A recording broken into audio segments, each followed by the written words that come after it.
आलेला आहे. आणि वळूयात राजकीय बातम्यांकडे. ठाणे महापालिकेत महायुतीत कमालीचा विसंवाद निर्माण झाल्याचं चित्र आहे. भाजप आणि एकनाथ शिंदेंची शिवसेना ही ठाणे महापालिकेत स्वबळाचा नारा देण्याच्या तयारीत आहे. शिवसेना नगरसेवक आणि पदाधिकाऱ्यांनी तर ठाणे महापालिका स्वबळावर लढवण्याची काल मागणी केली. ठाण्यातल्या आनंद आश्रमात शिवसेना खासदार नरेश म्हस्के यांच्या उपस्थितीत माजी नगरसेवक आणि पदाधिकाऱ्यांची एक बैठक झाली. निवडणुकीच्या पूर्वतयारीसाठी झालेल्या या संघटनात्मक बैठकीत शिवसेना पदाधिकाऱ्यांकडून भाजपबाबत नाराजीचा सूरही उमटला. शिवसेनेकडून करण्यात येत असलेल्या विकास कामात भाजप पदाधिकाऱ्यांचे अडथळे येत असल्याची तक्रार त्यांच्याकडून करण्यात आली. त्यावर खासदार नरेश म्हस्केंनी आपल्या माजी नगरसेवक आणि पदाधिकाऱ्यांची समजूत काढण्याचे प्रयत्न केले अशी माहिती आहे.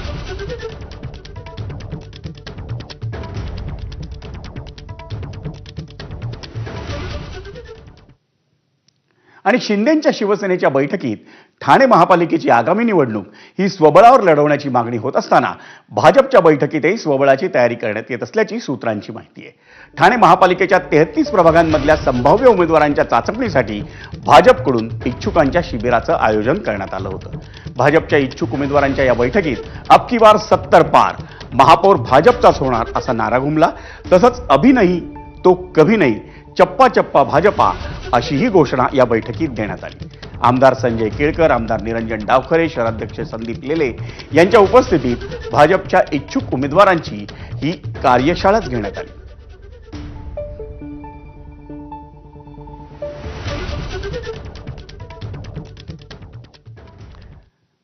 ठाण्यात शिंदेंची शिवसेना आणि भाजपकडून स्वबळाचा नारा देण्यात येतोय. त्यावर शिंदेंच्या शिवसेनेचे खासदार नरेश म्हस्के आणि भाजप आमदार संजय केळकर या दोघांनीही काय प्रतिक्रिया दिल्या त्या आपण पाहूयात. इतके वर्ष तर आम्ही वेगळंच लढलो ना. तयारी आहे म्हणजे काय.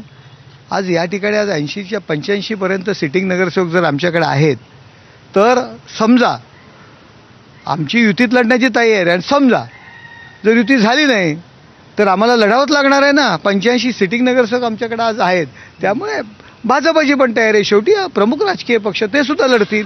गेल्या 20 वर्षामध्ये अनेक वेळेला युती जमलेली नाही आहे. एका बाजूला आमची तयारी आहे म्हटलं जातं आणि दुसऱ्या बाजूला जागा वाटपाच्या वेळेला अनेक प्रश्न जे आहेत ते उपस्थित राहतात आणि त्याच्यामुळे आम्ही कायम तयारीत असणारी संघटना आहे. आपणच पाहिलं, ठाणे महापालिकेवर शिंदेंची शिवसेना आणि भाजपकडून दावे प्रतिदावे होत आहेत. आणि ते होत असतानाच उपमुख्यमंत्री एकनाथ शिंदेंनी मात्र आपण महायुती म्हणूनच एकत्र लढू अशी प्रतिक्रिया दिली आहे.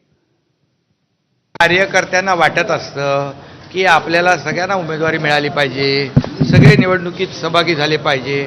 शेवटी काय, महायुतीमध्ये आम्ही लोकसभा लढलो, महायुती म्हणून विधानसभा लढलो, स्थानिक स्वराज्य संस्था देखील आम्ही महायुती म्हणून लढणार आहोत. कार्यकर्त्याची भावना असते, त्यामुळे कार्यकर्त्यांची भावना व्यक्त केली. तशी इतर जे आमचे महायुतीतले पक्ष आहेत ते त्यांची कार्यकर्त्यांची भावना व्यक्त करतात. पण अंतिम निर्णय आम्ही घेऊ आणि स्थानिक स्वराज्य संस्थांमध्ये या ठिकाणी महायुतीचा भगवा डौलाने